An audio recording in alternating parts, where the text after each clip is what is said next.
في شهر رمضان قبل الإفطار شكل الراجل عارف هو زوجته، كلمة مني كلمة منك سبته وبيضربه، ينوض ولد الفارس المغوار يشدوه من ملابسه من هناك، فيك انت فم تكلم فمي ويبدا يبطل فيه بالكف. ولا حول ولا قوة إلا بالله. ها الفارس المغوار بيدافع عن أمه، يهدم بيت عمره سنوات هو يربي فيه، ربيه شبل صغير وتصرف دم قلبك عليه وتدلعه وتبني له وتدير ما تدير لما يبني، يكبر يضربك التلوث. هذه الدنيا فيك انت فم اليوم تكلم فمي. انت اليوم لما ضربت بوك كيف اليوم اهدمت بيت وعمود الارتكاز للبيت وعمره سنوات طويله. انت اليوم ضربت بوك اليوم انت خالفت امر الله سبحانه وتعالى، قال وقضى ربك الا تعبدوا الا اياه وبالوالدين احسانا. يعني اول طاعه بعد الله سبحانه وتعالى طاعه الوالدين. انت اليوم بدل ما تدير الطاعه ويقول لك الله سبحانه وتعالى ولا تقل لهما اف ولا تنهرهما، ما تقولهاش كلمه اف، مش تضربها كيف. قال لك ما تقولهاش كلمه اف، ما زال في حاجه اقل من كلمه اوف. انت اليوم تضربها كيف؟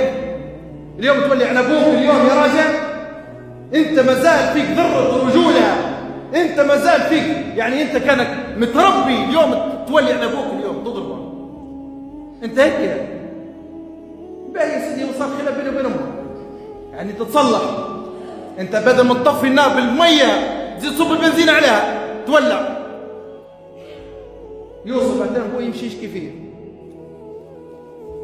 قاعد يدوروا فيه رجال الامل.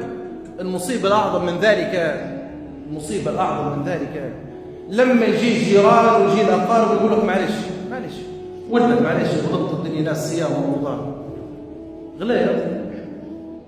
ايه كان غلط بالطريقه هذه راهي مصيبه. كان اليوم انا نمشي اليوم نتوسط لي الولد ضرب بور نتوسط ونجي لي نقول له معلش امسحها في وجهك معلش، ضربك يبدا ولدك يضرب فيك ويجوك الناس يقول لك معلش يابا ها على قدر الزمان. كلمه معلش هذا المفروض والله حتى اللي يجي يتوسط مش تضرها، هذا تولع في شلتي النار مش تضرها، لا ما تضرهاش، هذا تصب عليك بنزين تولع فيه نار تقول له بالك روح. يضرب لي ودي وتجي تقول لي والله سامح معلش يا رجل معلش الدنيا رمضان وناس وصايمين. ايه ما تبدا الناس تراجع افتح مربوعتك انت بيضربك ولده، افتح مربوعتك واستقبل الناس وخلي الناس يضحكوا علينا ويضحكوا عليك وما عليك.